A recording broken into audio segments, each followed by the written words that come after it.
Is it normal for Josh to introduce you as the co-host? I thought you were the host of all your shows.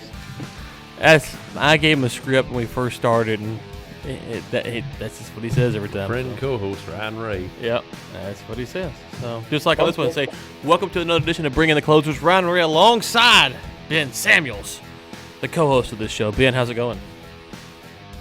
It's going fantastic. I'm loving life today. I'm about to be in Houston for a couple of weeks, but I'm in Midland today and some new digs in my office and looking to put some deals together. What about you?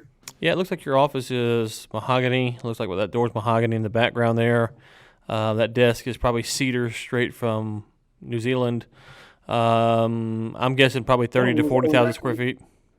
No, it came from one tree. It was cut down by the pygmies. Don't you know this story? I mean, it was actually it used to be Willy Wonka's chocolate factory, but now wow, you've read the book. Impressive. I didn't know you could read. That's good to know. So Ben, where are we going today? Because a little inside baseball here.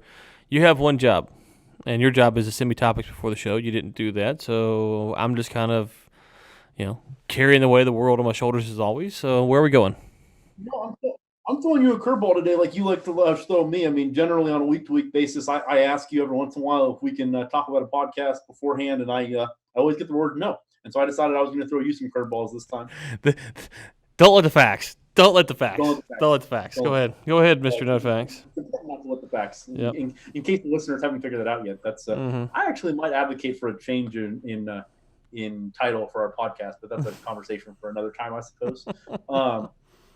One of the things that I thought would be interesting to talk about and kind of pick your brain about a little bit, and we can talk kind of back and forth, is just overall, social media strategy when it comes to business development. And you and I obviously see that dynamic, I think, very differently. We've talked about it a little bit on the podcast, but I've talked about something that I'm going to be working on more robustly for something that you and I are working on offline, is kind of quote unquote networking in the dark and trying to find ways to be effective behind the scenes and operate, in a quiet manner, but still being effective.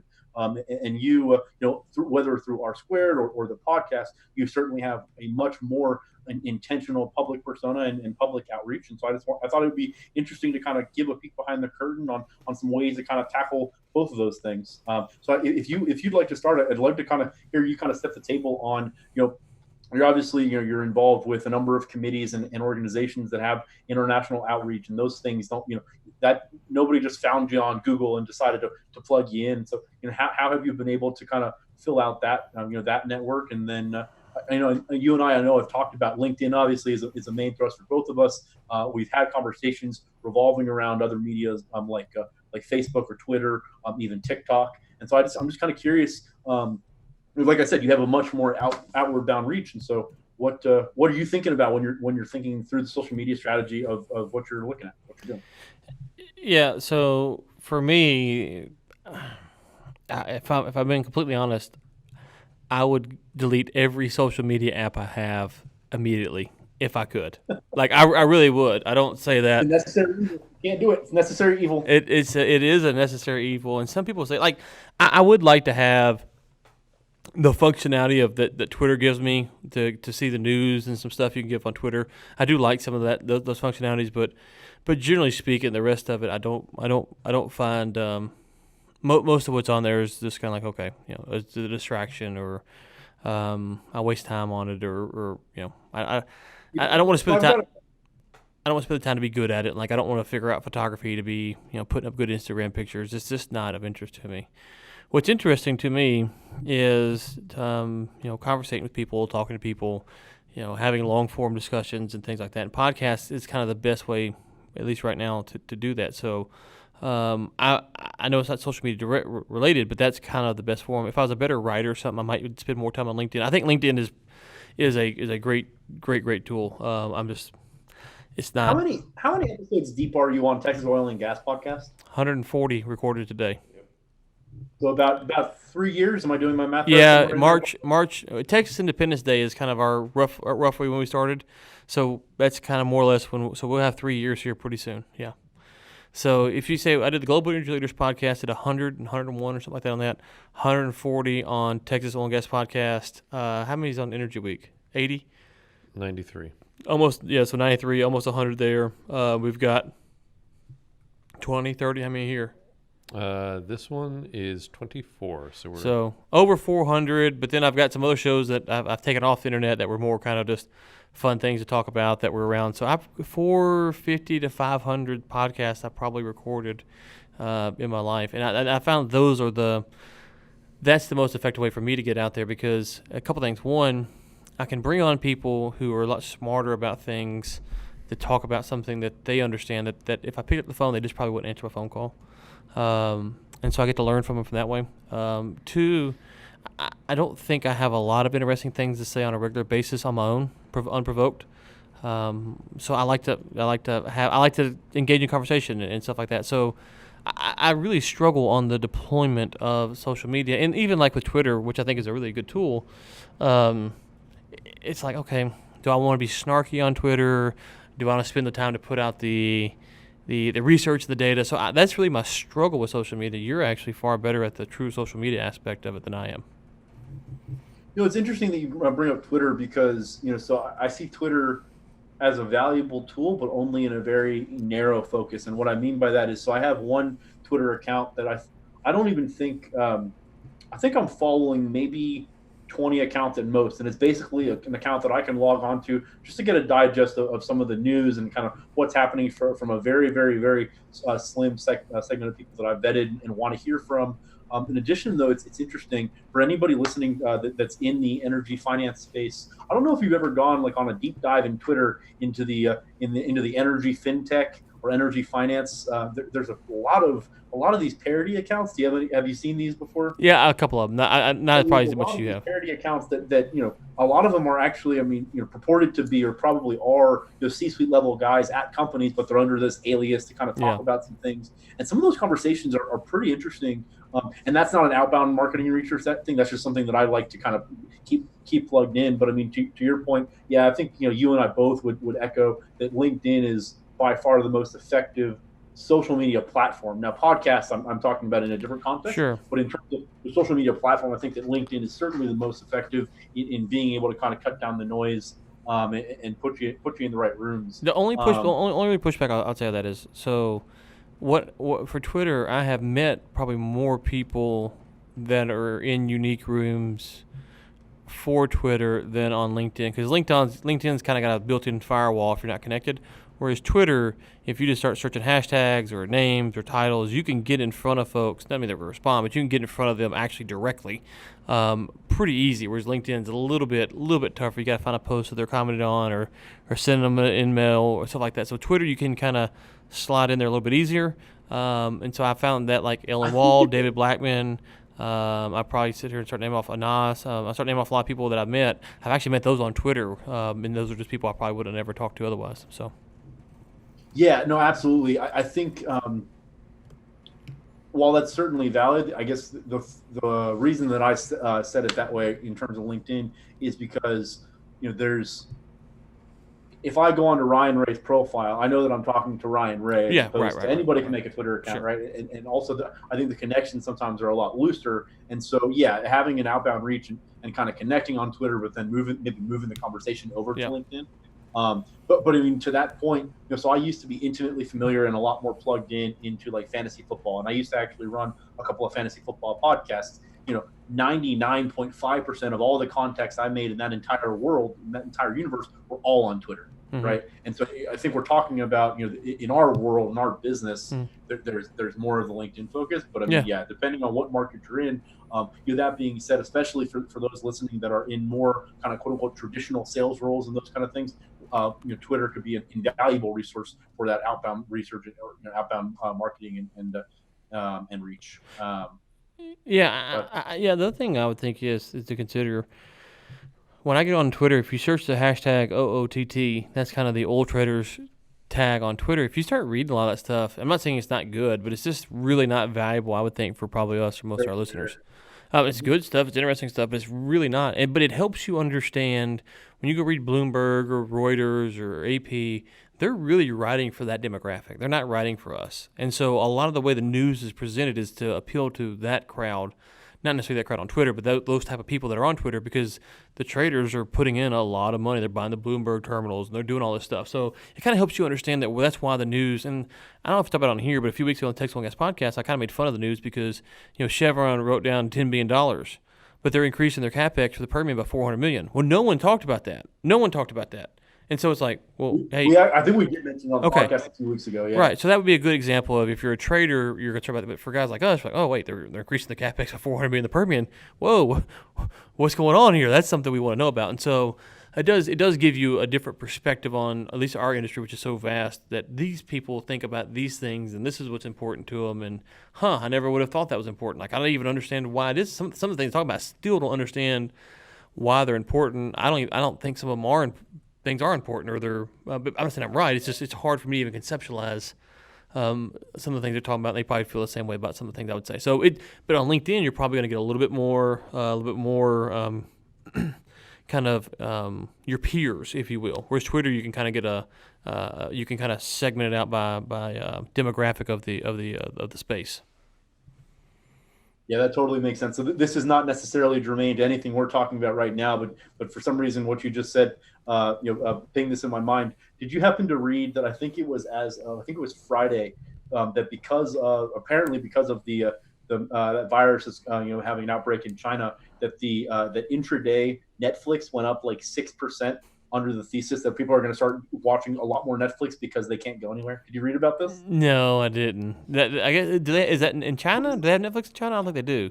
That's here. Do. Yeah, it was the biggest one-day bump in Netflix history since IPO, and it was directly tied to there was a massive influx of Pacific Asian account creation and whatever increase in watching. I thought that was pretty interesting. Yeah, like I said, that's neither here nor there. But okay, so coming back for a second, so like we mentioned, your podcast is certainly what you find to be, or seems to be, the most effective, and something you've obviously become very well versed at. How many podcasts right now do you record weekly? Is it 4? 3. Oh yeah, so I didn't even count the Oil Gas Contractor Connects. Those numbers earlier. There was 30 of them. So yeah. So I have 3. We had 4, but 3. Yeah. Getting ready to add a new one, though. Working on it. Details to come soon. Dun, dun, dun. Teaser. You heard it here first, folks. You're just going to throw that out there and leave us hanging, huh? Mm-hmm. Yeah, pretty much. That's how we roll. Fair enough. It might be a while for that one comes out. So I might actually have one start before that one actually comes out. That one is being planned on, though. So let's take a peek behind the curtain of like the celebrity that is Ryan Ray. I've been fortunate enough to be along with at some conferences with you, and there just seems to be this entourage that just like follows you and wants to be like part of the aura. Just wants to kind of like be close to the greatness. How do you kind of find that you're able to kind of navigate that? And because I know that you take you've told me offline that when a listener reaches out to you, you make sure want to be available and engage. And so kind of, I guess, give us a peek behind the curtain on kind of how that engagement and how that podcast outreach has been able to really actually help your business. Yeah, so I have a general rule about information that I use anywhere, and I've just kind of applied that principle to the podcast at some level. So I think I talked about it on the show before, but if I'm in a client's office, and especially the bigger oil and gas companies, this is really, really easy sales tactic for you. You go speak to Ben, and Ben's like, yeah, well, we're going to take, and we're looking at doing a 300-mile job later this year, and da-da-da. Like, oh, okay, cool. And then I go over to Tom's cubicle, which is like across the aisle. Hey, Tom, how's it going? Good. What's up with all this 300-mile job? What a 300-mile job? Well, the one from here to here. I don't know nothing about that. I'm working on a so-and-so. Oh, okay. Then I walk out and, hey, what's going on with the so-and-so? Oh, what are you talking about? Well, but and what happens is when you have information to trade, people generally will like to trade information with you. And so when a podcast listener reaches out, I'm genuinely thankful that they reached out because they're listening to the show. I listen to all kinds of podcasts. I don't reach out to most of them, and so I know what it's like just to be a listener. And so the fact that they stopped and took the time and sent a message that I want to, show my appreciation and try to interact with them the best I can. And I'm not gonna say that none's that everyone's always been caught, but I try to do my best to actually catch everyone that I can and talk to them and meet with them or have a phone conversation, whatever. And what I found is you kind of have levels of podcast listeners. Some that just want to talk to you because they like your show and just curious. Some that are looking maybe. And every once in a while, you invite somebody to a baseball game so you can extort them later, and it doesn't work out very well. But I mean, at least you try. That happens. Then yeah, I was on a roll there, and you just derailed me. But anyways, the blood temperature is getting up here, blood pressure. Anyways, the next thing is you have some folks who are wanting to maybe be on the show, or they're wanting to sponsor the show, or just they're wanting to have their own show. They're curious, kind of how does it work, and behind the scenes type stuff. And then you have some folks who, because they listen to you, they kind of understand where you're at in the industry and what you do, and they might have some kind of business proposal or something like that. So I kind of go into each meeting with the anticipation of I'm just thankful that they listen and be happy to sit there and chat with them and have coffee and hear about what's going on. The reality is just because it has nothing to do with the podcast listener per se, is I'm going to take stuff from that meeting and I'm going to go and I'm going to use it just like I would any other type of information. I'm not going to betray their confidence or anything like that. But if they said, "Hey, did you hear about such and such?" and it's not a confidential deal, then I'm going to take that information and I'm just going to use it.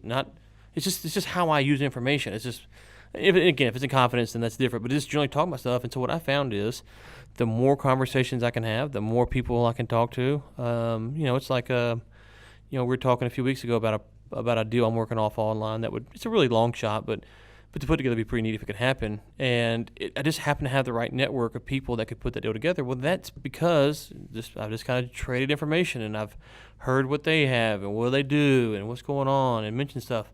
And so all of those conversations around that particular project have actually opened up other conversations that have nothing to do with that because I've traded that information. So I just try to take information, just trade it and trade it and trade it and trade it.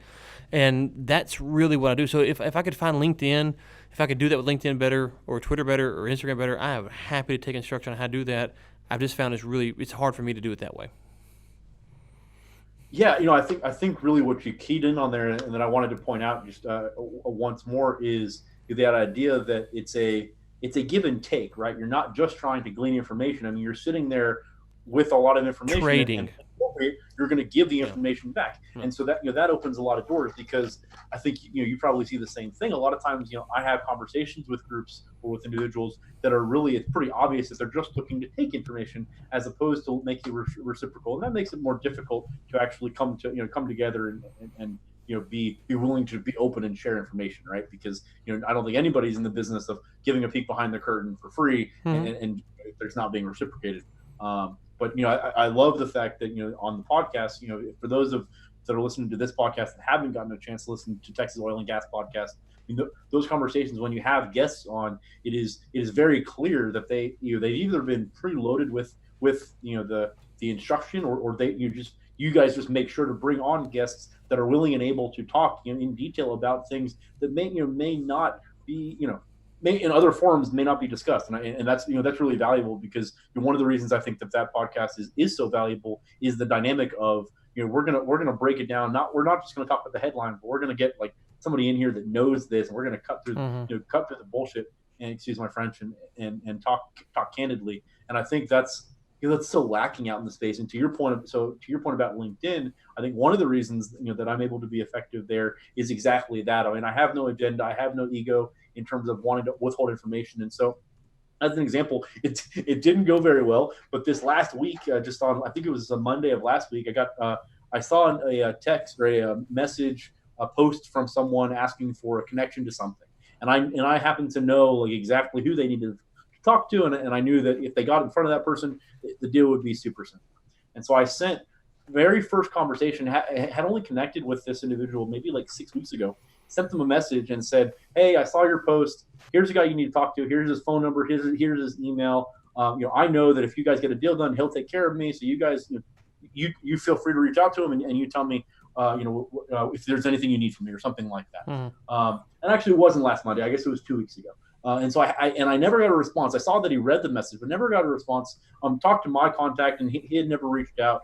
And so I pinged the guy again. I just said, "Hey, you just wanted to follow up, make sure that that you got this. If you have any questions, let me know." And I got a pretty fiery email response back of just basically like, I saw your first message. It's not of interest, and it just kind of left me like with this thought of like, okay, so then where was the breakdown in communication? But because of kind of how the messaging went, I didn't feel like reapproaching, and so that's like one example of the door kind of got closed before it was even open, and I think that a lot of times, and I think that some of it is born in the oil and gas space, but there's so many. I mean, I don't know how often. Probably daily, just like myself. I don't know how often you get friended by these accounts that have like either like no profile picture or it says like oil trader out of Russia, or, and not to disparage any of that, but I mean, there's some red flags of like, okay, this is there legitimacy here? But if you're in my network and we've already connected, you can kind of see the connections I have. If I take the time to send you basically like a gift wrap deal, it's kind of out. It's kind of a little bit awkward or weird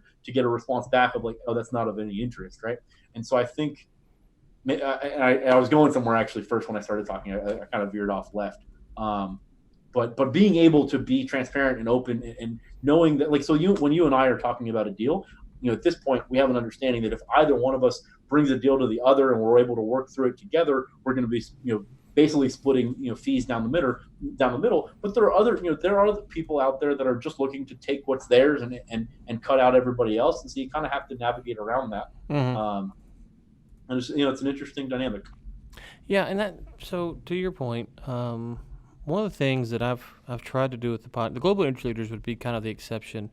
In Oil and Gas Contractors Connect, those two shows I played a little bit different role, but the other shows that I've been on, I've tried my best to kind of just be me. And I say that, like the Global Energy Leaders podcast, there are people come on with ideas that I disagree with fundamentally, philosophically, but I didn't care. I just kind of let them come on, talk about their energy product and go about my business, because my role was more of just, hey, here, what do you got? How's it work? Or who are you? What are you doing? Stuff like that. Not really trying to push back. The Texas Oil and Gas podcast, you kind of see a little bit more of what I think about maybe it's not a political show, but government or environmental concerns or things like that. And I try to balance out. For instance, if we're talking about an environmental spill, we say, our just to kind of go off on a quick tangent, I'll say something like, well, this is bad, Here's what should happen. The first thing should happen is the landowner should be taken care of more than anyone else. So, whoever the landowner is the injured party, they should be taken care of. And then the oil and gas company, if it's their fault, they should take responsibility. And then in the same episode, we might make fun of environmentalists for how silly they are. But if you listen, if you're actually a careful listener, it's pretty clear that I'm not pro damaging the environment. I'm actually saying that they should be held liable to a higher standard than maybe other people in the industry is. So that nuance, I think, for me, is hard to write out in a LinkedIn post. Like that's where I would find the struggle is to be able to say, I want to be critical here. I want to make sure I support here, and I want to kind of weave that together. Not that I'm a wordsmith on the podcast, but at least I can kind of stumble through it with LinkedIn. I start thinking about it like, okay, how do I not make a 1,600-word post about something I can say in 3 sentences? And that's the hard part for me. And the frustration for me about that, because and I think you and I have talked about this quite a bit offline, but there's clearly like an art to writing these posts to get the right outreach, right? And there's a lot of people out there that seem, candidly, the posts that they put out there are very generic and not actually very valuable, but they have these massive reaches just because they've hit the algorithm correctly. And one of the things that I get frustrated about is that. I mean, I understand, if the content is crappy, repeatedly, you don't get a following. But, this concept of I have to write the posts in like a certain sentence structure and a certain format and do this, that, and the other thing, even to like get a fighting chance, is frustrating. Yeah. And to your point about Twitter, I don't think you see that nearly as much on Twitter, right? Because it's feed based and you're going to see what you're going to see. But on LinkedIn, I mean, there's a lot of posts that I think are valuable, but totally get buried. And at the same time, there are a lot of posts that I put out there that I think are like, not why am I doing this, but like this is like low hanging fruit, and those are the ones that catch fire. And so, I mean, do you see the same thing? Yeah, I tell you who I think has done a good job, and most of the listeners probably not follow Dave Ramsden Wood. He did a good job. One of the things he did with his stuff is, I don't read his stuff every day or even every week, but he created his own hashtag, and then he just pounded the hashtag every day, and then he responds to his commenters, and so he does a very, I don't know if he figured all that out and then went into it or kind of worked his way through it. I don't know at what point of the process I found him, but he seemed to be the one who has almost, I don't want to say beat the algorithm, but has bent the wheel of the algorithm towards what he's doing. And so, and I look at that and I applaud it and I go, wow, that's really good. That's really impressive. Because he actually puts out at least content that's not, hey, if you want to get out of bed today and be excited, then smile. He's actually getting into some numbers and a little bit of analysis and stuff like that. So his stuff is, at least has some substance to it, and he's got a good following. So he's kind of been the one that I've seen, whereas the other posts that you see get consistent big hits and returns is usually what I'd call kind of the fluff, go get them post and stuff like that, which I'm not reading a lot of that stuff. So I'm curious, is there anyone else besides him that you would say that's putting out more substantive type content on a regular basis that you see gets big returns on their post? Yeah. So I'm bad with names. I'm going to try to do this quickly. There is one other individual that I think puts out some really good content. I'm blanking on his name at the moment. Maybe I can come back to it. But there's one other. I think it might be with Shale Profile. But he puts out a lot of in-depth analysis on. You know who I'm talking about? I can't remember his name, but yeah, he's like the CEO or COO or whatever. Yeah, I apologize if he's a listener and he's listening to this, and we're both messing up here. But so but there's very few, right? There's not that many that are consistently putting out that kind of quality quality content. I think a lot of it turns into. So hold on, sorry, I lost my train of thought because there's a third person that I'm thinking about. Well, I tell you someone else who does good, and they do it different. I think is let's see here if I can pull up the right number. Episode 817 guest Ty Schweber. If you go look at his, he is very good at commenting on your post. Very good at very good at tagging you and stuff, or sharing and stuff like that. He's very good. Now, the posts I see of his are more, they're not the go get 'em rah type stuff, but they're not Dave Ramsey Wood either. They're kind of they're different altogether. He's more like asking questions, looking for help. Where can you point me here, point me there, and that maybe get back on, maybe strategic. But I'm saying he's not in either of those two categories. He's doing something different, but he's very active. Right. So he's doing something where he seems to be very active on your post and on your stuff, and so the algorithm likes that, and so you start seeing his stuff naturally, and you're like, oh, well, he liked my post, I'm gonna like his post. So he's kind of a third category of person I've seen that I don't know how his posts do, but I see his stuff regularly, and I see him regularly because he engages with so much of my content. Thanks, by the way, Todd, for that. Appreciate that. Yeah, no, absolutely, and I echo what Ryan said about you, Todd. If you're listening, two others that I actually do want to point out that may not be as commonly known, especially not in the energy space.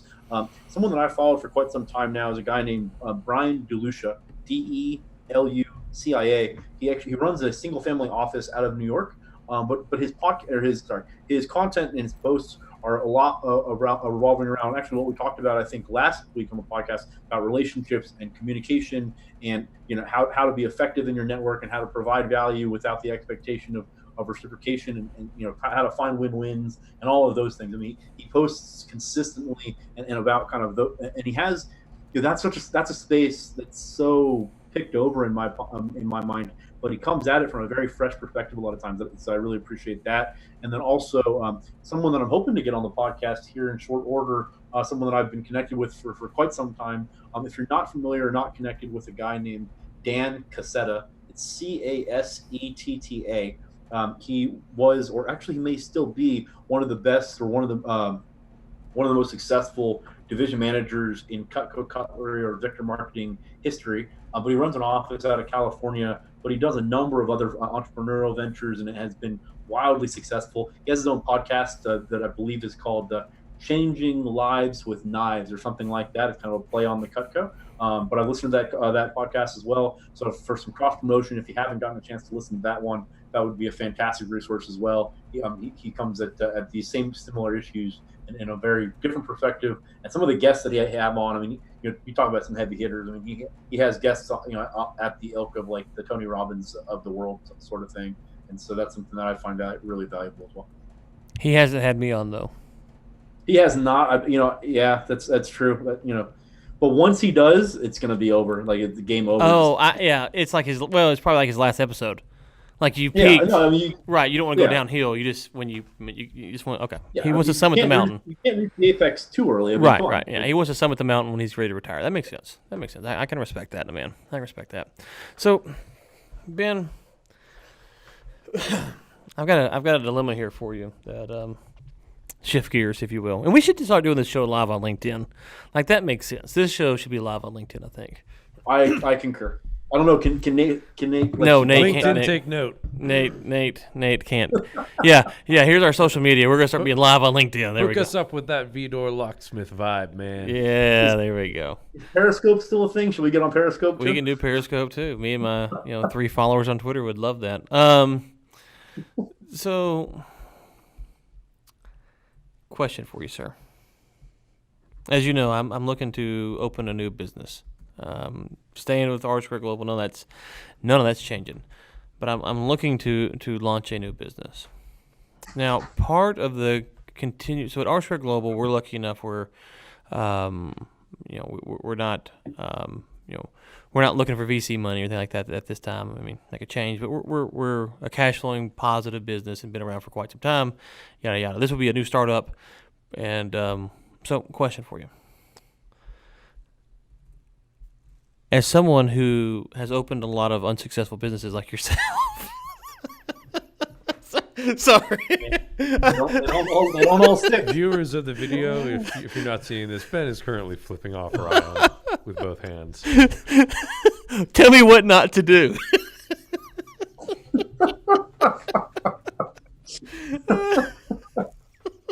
Well, first thing you do want to do is you want to talk to somebody that's failed multiple times. They can give you an idea. I'm starting here. Perfect.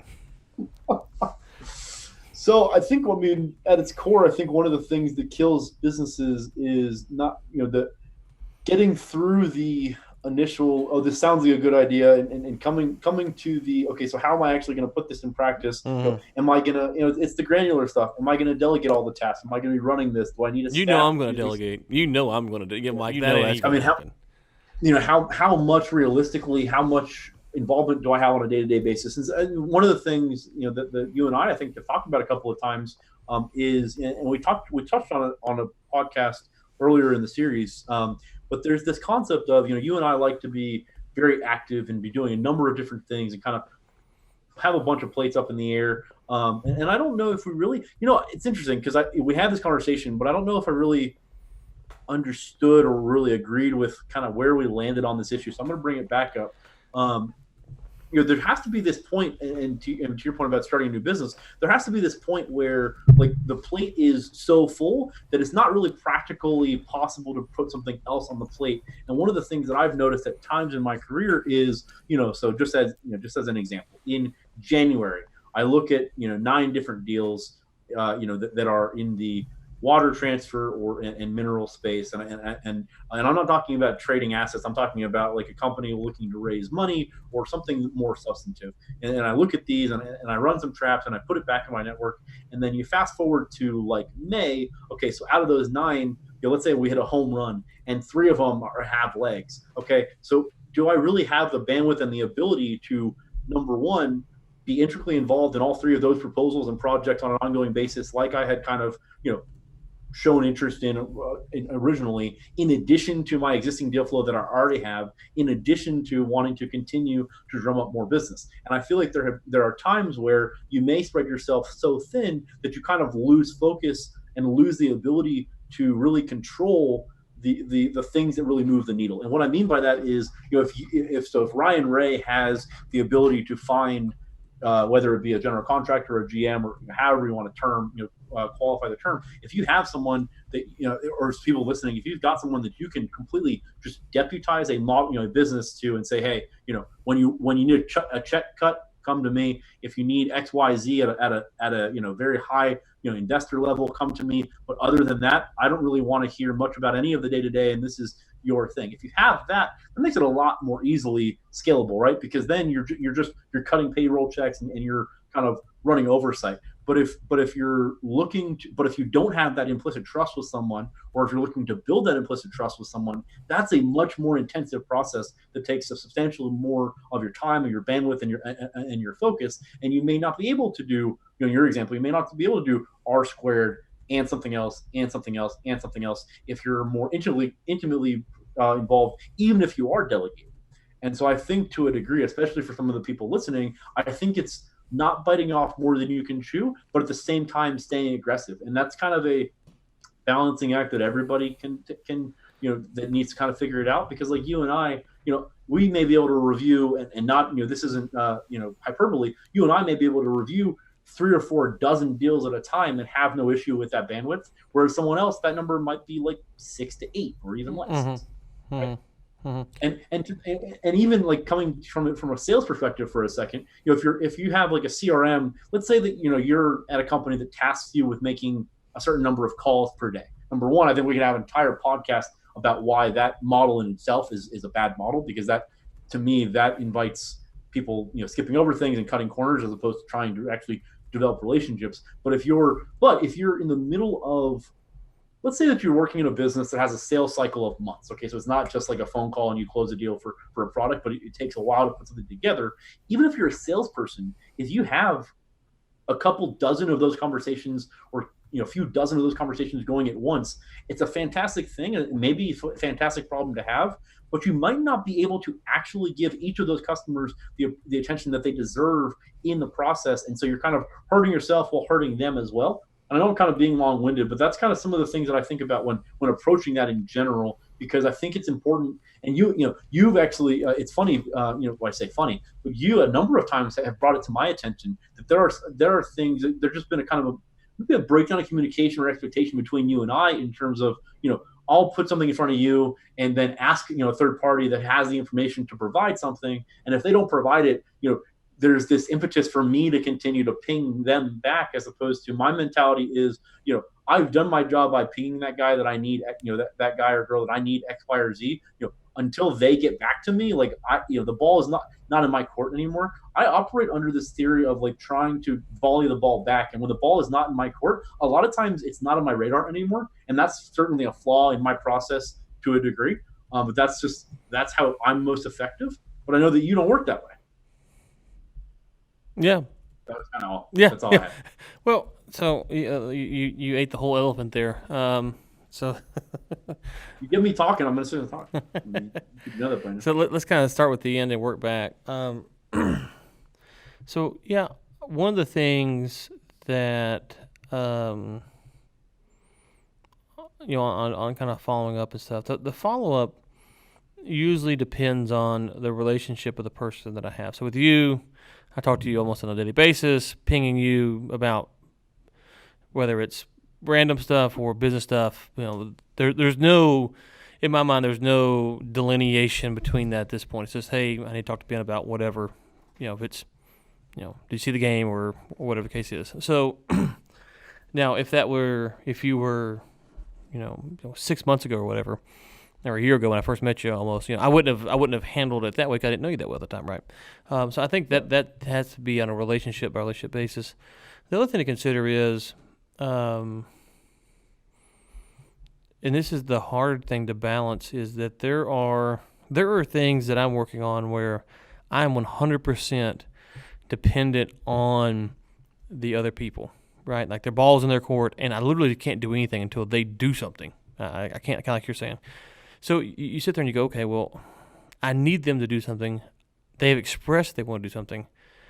If I don't remind them about doing something, then they may think I've lost interest, or they may get so busy that they just genuinely forgot. Now it's harder to know how to engage that process. Sometimes I'm too aggressive, sometimes I'm not aggressive enough, because there's been plenty of times where I've told someone I'll do something, and I want to do it, and I just don't do it because other things I'm doing, and that person doesn't hit me up, and so I'm like, okay, well they're not bothering me about it, so therefore I presume that they're not concerned with it, right? So I project what I'm hoping that they're feeling to justify me not doing anything. You know what I'm saying? And so if I do that, I just kind of assume other people do it. So if I can put a little pressure in air quotes on the person. That's kind of my way of being like, hey, just so you know, I still care about this. This is still important to me. I know you said it's important to you. Reminder. And so that's kind of how I think about it, because I know there's been times where I'm trying to think of something specifically, but where I've said I'd do something and I didn't do it, and then I never heard from the person. I'm like, well, they hadn't said anything, so I'm going to keep letting it slide, let it slide, as long as I can, because it's not as important to me at this moment as maybe it should be, or whatever. That's a different discussion, but it's just not, I'm just not focusing on it, and so therefore I just push it off. But that person pings me and goes, hey, what about this? And I'm more likely to go ahead and get it done. Probably something I should have done, I could have done. And so that's kind of how I think about that. So I'm not sure you think about that way. So part of what you're saying is me projecting how I would think about it onto other people, and then presuming that they're thinking about it like I am. Or they could just genuinely forgotten. I'm just like, hey, just in case you forgot. So that's kind of on that last bit, that's kind of how I think about this stuff. You make fun of me probably on a weekly basis for forgetting X, Y, Z, or Q. I mean, weekly? That happens. Weekly? I was trying to be nice. Weekly? It's like hourly, whatever. We're getting closer. We're getting warmer. But to your other point about, the irons in the fire and stuff like that, so part of the reason that, the podcast stuff is, that I said earlier, to kind of get me those spaces. But, if I started a podcast on pharmaceuticals tomorrow, I could start a show. I could probably get on some guests, not high-level guests, because I'm not in that space at all, but probably get on some guests, probably work on the show and continue the show and build up the guests. But there is nothing going on in the background other than me talking about pharmaceuticals, right? So I'm not actively in the space, I'm not buying the space, I'm not selling in the space, I'm not doing anything in the space.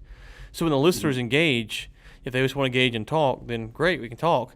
But if they actually want to do business or something like that, then I can't actually capitalize on anything, because I have nothing to capitalize on. So when I'm looking at getting into this new the deal I'm talking about, it's kind of a new space. It's a capital intensive space, so I will need capital to be reinvested over and over again. That's the way the model works. And so that's kind of the struggle is you go, okay, well, how do you get into this space? I could start a podcast tomorrow, start talking about this space, but and then work my way into it. I could do both at the same time. And those are the hard things to consider, because I will reach a point, depending on how fast things go, that I will need capital reinvested over and over again. That's just the model of the business.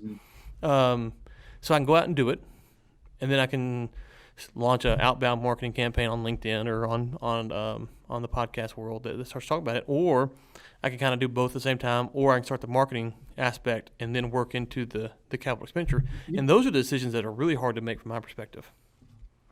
Yeah, it's really interesting. I just wanted to crystallize that again for the listeners, because you've said it a couple of times, but I love that point about, it really almost can be as simple as, I want to start a new business, or I want to get into a new market. Okay, the answer to that is start a podcast to talk about it and get guests on the podcast. And I think through that, you can almost organically, create a niche for yourself and create legitimacy and viability where there may not have been any prior, right? Mm-hmm. And so you can leverage your, if you already have a social media outreach, that's great. But, for those that, I am sure there's plenty of people listening to our podcast that probably have a substantial better, they're substantially better at outbound marketing than you and I. Absolutely. I don't think that's the strength of either one of ours. And so to that end, there's probably people out there that, they have a passion for X, Y, Z, and they see a business opportunity. Maybe the suggestion is fire up a podcast and just start it. And I think one of the things that you and I was certainly, you are very much about the same, we think about the same way. Wow, I can't talk today. Is just kind of launch into it and do it. The first few are going to suck, and it is what it is. And they're if you start a podcast and it doesn't get any reach, kill the podcast and do something else. And it doesn't have to be a perfectly polished. It doesn't have to be scripted or written out. It's just one of those things that that can be kind of off the cuff. And I think right now we're in a time kind of in the world that's pretty acceptable. How many business podcasts are there out there, right? There's so many. That it's really just about finding your niche, finding your market, finding your audience. Yeah, really right. And that's one question I get asked a lot about. How big should your podcast be, and audience size and stuff like that. And I've kind of equated to like this in the past. If I called you and said, "Hey, Ben, I want you to come speak for our group over here in Granbury, which is about a 4-hour drive from where you're sitting at right now. How many people would have to be there for you to get in the car on your own and go do it for free? Like, you don't have to answer that question directly, but that's just kind of how to think about it. 3-4 hour drive. That's 8-hour round trip, maybe a hotel, food, gas, and I'm not going to pay you anything. But how many people would you have to be speaking to for that to be worth it? And then obviously you assume it's the right audience, but I was going to say, I mean, the answer could be one depending on what the connection is, right? Right. But that's generally, you have to assume the audience is a targeted audience. And so, if you're talking about starting a podcast, I think people get caught up in the numbers and stuff like that. And those are obviously important, but then there's more of the fact of, if you take church, I think the average church in America is like 80 to 100 people, something like that, or 120 people. So every Sunday, pastor gets up, speak to 100, 120 people, which is not a lot of people. But if you take like a conference event, if you go to one of these big Doug conference events, you might have, how many people would think sit in a Doug conference presentation? 300-400. 300-400. Okay, so 3 times the size of a church service, right? So 300-400. Okay. Now, if you had the Doug conferences every week, how many people would come sit there? Like a few dozen. Like a few dozen, right? So you start thinking about in those terms, like, okay, well, to hold an audience of 100 people is actually a feat in of itself. It's not as easy as you think.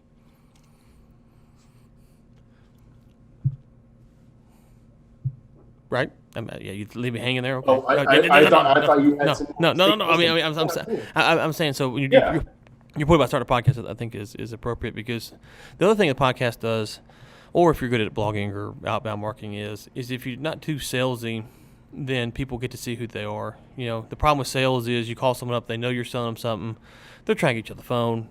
The podcast they get to hear you, they get to like you, or they don't like you, whatever it is, and so you've kind of worked through that process where they know. I've had multiple times where listeners will ask me, like, we'll go have lunch, so how's the new baby doing? I'm like, wait, how do you know about the new baby? It's really because I'm not. But it's like, oh yeah, I said on the podcast a few weeks ago, or how's this going on? It's like, wait, and they know so much about me because they listen to the shows, and I'll talk.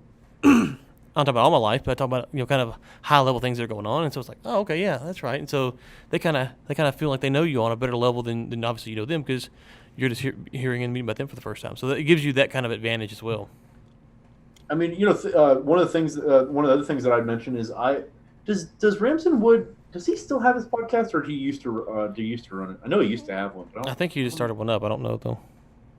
The reason I mention it is because from LinkedIn, that's, I think, where a lion's share of his presence is, and obviously on Twitter as well. But if you guys are following him or are familiar, he just like 2 months ago came out with a book, and it's on Amazon. And I think by all accounts, it's like one of the best-selling oil and gas books on Amazon. And I would argue that the only reason anyone has bought it at all is because he's on LinkedIn and Twitter, and that is his marketing campaign. And through that, he's been able to. And so, to your point, one of the things, and I guess I'm giving a little bit of a peek behind the curtain, but it's nothing special. But there's this model of, okay, I have a LinkedIn presence and Twitter, or Twitter. Okay, now I have a podcast. Okay, I'm going to turn that podcast into a book or into an ebook. And so you're kind of walking people through a sales cycle of value, because if someone is looking at the Ramson Wood book, they don't need a review of the book. They kind of get an idea of what it's going to be talked about, and kind of what prisons can be looked at through, because David has the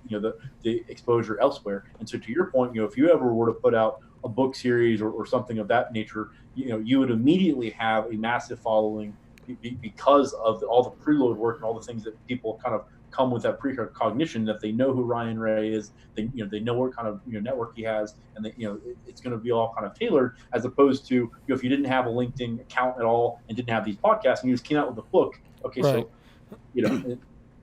it changes the conversation. Yeah, another thing I would say, I'm curious, maybe we should try to get him on, Nate, Dave Ramson Wood, but I'm curious, and maybe he'll want to talk about this, maybe he wouldn't. I would imagine the money that he's going to make off the book sales is probably not what he's going for. It's probably not. Maybe he's going to make a bunch of money off the book. I hope he does. I don't wish him ill will, but it's the fact, and a lot of the podcasts and outbound marketing stuff today is about how to monetize that, and to me, that's the wrong way to look at it. If you're trying to monetize the outbound marketing by putting ads in your newsletter, and there's nothing wrong with that stuff, but the real value is when you're not really selling anything over and over again, and people get to talk with you and deal with you and interact with you. That's when you can, to your point about making a sales call and build a relationship. That's where you can build a relationship at, is if you're not constantly trying to pitch and sell and all this stuff. You just hey, let's go and meet and talk and hang out. And so I don't know. I don't speak for him. I'm curious though, how much of the book from his perspective is he's going to cash a check versus how much of it is it just kind of connects with his listeners, one different step. Gives you, I think it's more of kind of his personal story from what I understand. And so kind of I'd imagine it's very much the second one. Yeah, I agree. Yeah. I mean, you and I have talked about it. I mean, you can write a book and it can be successful, but you're not going to become, a millionaire over writing a book in the oil and gas space, right? Yeah. I got one. I've got one out. It was a bestseller. Did not become a millionaire, I can tell you. Like thousandaire, maybe, or at least. Yeah, I think I made the thousandaire. One comma. I think I got one comma. Not three commas. Not a 3 comma deal. It's a 1 comma deal. So I think I got. Have we even talked about on the podcast that the 3 comma deal? Have we discussed this? No? Go ahead. Oh, no, it's okay. I was just surprised with someone that's been as successful as you. It took you like 4 or 5 minutes to wrap your head around that $1 billion for 3 commas. But we don't. Because my standard fee is $10 million. I don't think in billions. So I just don't dream big enough. I guess. You need to step it up. You need to step up the thinking. So Ben, back to my question that you never answered. Getting ready to launch this new business, capital intensive business. I will need repeat investors over and over again. As someone who's had a lot of businesses that have failed, what advice would you give me? I mean, it sounds like generic advice, and it's certainly you certainly didn't lead me into this answer. But the answer is have the bandwidth and ability and allow yourself to fail, because I would argue that every even successful business doesn't start off as a success. You have to have the ability and the wherewithal to kind of navigate around the pitfalls. There's no secret sauce, right? Every business is different. Every business requires different things. And so, it really depends. I know it's a bad answer, but there's no. Yeah, let me ask this then. Okay. So this business does not have a new model. It's not nothing flashy. It's nothing. It's a tried and true methodology. How many times would I need to redo? And you know a little bit more of the business when it kind of goes. We can talk about in the show. But how many times would you need to repeat a process, a new startup, repeat a process before Ben Samuels goes, you know what? I'm going to invest in these guys. Obviously, the model's cut and dry. You've seen the model 1,000 times, million books and podcasts to talk about the model. But it's actually up to the management team to execute the deal. So, how many times do you think, or how long do you think? Is it a length? Is it a repeatable process? Like they need to do the process 3, 4, 5, 10 times.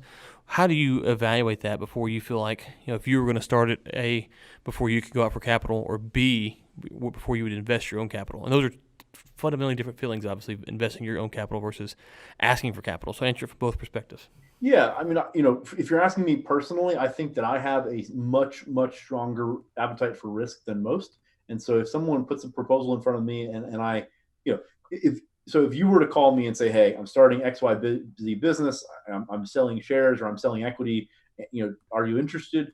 I would likely have very few questions and we would come up with a number and a percentage and I'd cut you a check, as opposed to, if someone on LinkedIn, solicits me, blind and says, hey, I'm working on XYZ, do you have interest? If it's something I'm interested in, sure, I'd love to have a conversation, but I'm going to have a lot more questions and it's going to be a significant, it's going to be a lot more due diligence. And I'm really going to have to vet not only the idea, but the team and the model.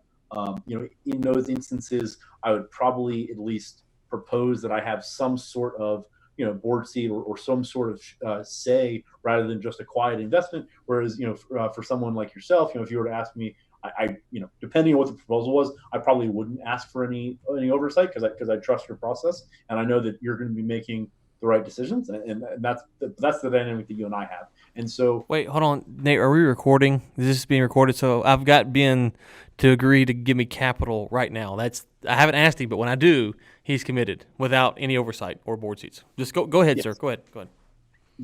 I'll sign off on that as well. That being said, if I'm looking to start a business or if I'm looking to start something that I'm going to be soliciting capital for, that's a much, much, much higher threshold for me. Number one, that would need to be the right project with the right people in the right market for a number of different reasons. And what I mean by that is, you and I have talked about, even though you own a company that's very successful and you have a robust business, I would never qualify you, or someone were to ask me like, is Ryan Ray a company man? That's not how I see you at all. You're not a company man. You're an entrepreneur that happens to have a standalone business that is wildly successful. But the reason I say it that way is because if I'm looking to raise capital for something else, that's something that I'm going to have fiduciary duty over, and Right. so I need to know that I can actually provide value to the day-to-day operation, as opposed to just kind of putting the deal together or being an investor, right? I mean, I'm happy to infuse capital into projects, and there are projects that I infuse capital into that don't work, and I have a healthier appetite, like I said, for that than most. But yeah, if you're asking me like how to go about raising capital, I'm not necessarily a big proponent of proof of concept, and I know I'm talking long-winded. I'll try to wrap this up just really quickly. One of the things, I think we talked about it last week, but one of the things that I ran into when trying to get into the energy business, it's a different example, but it's the same. I had a resume that had a lot of sales experience and a lot of good quality business experience, but had no oil and gas experience whatsoever. And I'm trying to break into the oil and gas space, and I have a professional land and resource management degree to back up my business. Business acumen, or whatever, what you want to call it. But I still was not able to even get interviews at these in-house, major firms, because they were looking for someone that wanted an entry-level position but had 2 or 3 years of experience, and I didn't have that, right? And so I went independent. And the reason I say that is because that kind of concept happens over and over again. There's so many technology firms out here in the oil and gas space that I would advocate have technology that if they could get proof of concept, if they could get an operator to buy into what they're doing and throw them a few $1,000,000, the oil and gas company would make, a phenomenal ROI, and the company would actually have the proof of concept to put their technology out in the field and deploy it. But there seems to be that bottleneck. And the reason I say all of that to say is because I see that so often, that's something that I actively navigate around. And so, I try to make sure that's not so if I'm interviewing somebody for a position, for a job, the qualifications in terms of like where their degree came from or what their historical, I don't care. If they can sit in front of me and prove to me that they can execute on what they're supposed to execute on when they start the job, that's really all that matters. And so I think it's just kind of a different way of looking at it in terms of, if I'm betting an idea, it's not necessarily how many times have they done it before. If I'm betting a team, it's not necessarily what the track record is. It's what's the business model? Does it work? Am I interested in it? And do I see the same kind of long-term vision? And the last thing I'll say is just real quickly about the long-term vision. And we can talk about this at length, but in general, there's 2 models for long-term vision for companies that are generally in a startup phase. There's either we want to cash flow this for years, and this is going to be a sustainable business. This is going to be fantastic, and we're going to build this and have a company for decades. The second is we're going to raise some capital because we see an opportunity in the market. We're going to blow and go as hard as we possibly can for the next 3 to 5 to 7 years, and our target is to sell. And a lot of times I find that companies don't necessarily have clarity on which one of those 2 buckets they're even trying to accomplish. And that to me is somewhat of a red flag, in the sense that if you're walking into a startup and you don't have clarity, at least on kind of what option A for your exit is, that's a problem, right? Because you need to, because your exit strategy is going to dictate your day-to-day strategy. Because if you're trying to take an exit in 3 to 5 to 7 years, you're going to do things from day one differently than if you're trying to build a business that's sustainable for decades. Yeah, it's interesting because it's just a new space. Looking at raising capital and kind of how that goes. It's not talking about millions of dollars or nothing like that. It's actually a pretty low threshold. But I guess there's the responsibility of taking someone's money and making sure you can do something with it. I don't have the concern that I can do something with it, but there's a concern that once you get it, that you're going to do something with it. Like, does that make sense? It's like, I'm not worried about it, but I'm worried about it in the sense of I want to make sure that I'm doing it the right way. No, absolutely. I mean, I think to a degree, unfortunately, in the energy space, there's this mentality and this appetite for, I'm going to raise capital, and you know what? The project may work, it may not. That's not on me. Like, if it works, great. If it doesn't, I raised some capital, and those guys knew the risks, and they signed up for it, and it is what it is. When I'm looking at something, I bring, if I'm going to raise capital for something, I'm going to give the investment group an incredible amount of clarity on, okay, so here's what we're looking at. Obviously, there's baked in risk to every single deal, right? That you can never de-risk a deal totally. But my job in that dynamic, the way I see it, is to mitigate and reduce any possible risk as much as possible that I possibly can in any way I can, rather than, there's risk here and it may blow up, it may not, who knows. And I think that dynamic is different. I mean, you don't really see that in the energy space. I mean, all these wildcatters, I say all these wildcatters as a big umbrella, but there's a number of, and unfortunately, there's a number of guys on LinkedIn that promote these oil and gas drilling deals, right? And unfortunately, if you're paying attention, or if you know people that have invested in the past, a lion's share of them are not successful. And the problem with that is that, if they continue to just do that and do that and do that, they get to take the ownership fee, and they get to take but they have no, like, okay, so if the product doesn't work and I don't get to return an ROI to my investors, that's on those guys. And I don't see that way, because I would have a hard time, if I put half a dozen deals in front of you that you invested in and they all came up duds, I personally would have a hard time sitting back in front of you and, number one, asking for a seventh investment. But just in general, like, that would be awkward. Right. And that would be, like, it would be something that I would be thinking about. Right. Okay, Ben, I know we got to wrap it up. We're up against the clock. NAPE is a week from Wednesday. I know you will have a booth there for folks who might not catch the episode before NAPE. Next week's episode before NAPE, why don't you tell them where your booth will be at, and so they can go by and see you if they're at NAPE. Yeah, if you're at NAPE, I'd love to chat with you. I'd love to get some time either on the floor or not. And we'll be at booth 2452, 2452 with Source Rock Midstream. Going to be announcing a major acquisition that we just took down just not too long ago, and talking about a couple of other programs. Would love to talk to you guys and meet some new faces. So if you've listened to the podcast but haven't gotten a chance to meet meet me yet, or say hi, I'd love to get some time. So feel free to swing by. And we haven't decided what, but we're going to be giving something away. A couple years ago, we gave away some Bitcoin. Last year, we gave away something else. I'm blanking on what it was. I think it was actually more Bitcoin. We'll be giving something away at the conference. And so, how about a free dinner with Ryan? Like, you pay for me and a listener go to dinner with Ryan. Like that. I'd rather just deal. have Bitcoin. Yeah. If anybody wants to subject themselves to going to to a dinner with Ryan and Ben, then I'll. No, I didn't say Ben. I said with Ryan. Oh, so if anybody wants to see Ryan and not me, I'm happy to bankroll Ryan's dinner. Yeah. Oh yeah, we will make sure we run that tab up, and we will pay for it with all that Bitcoin money you have. Ben, it was good to talk to you, and listeners, I will be in NAPE. I don't know if I will be on the floor or not. I haven't decided, but I'll be in town. So if you're down there, shoot me a DM on LinkedIn. Ben, it was good to talk to you, and we will talk to listeners next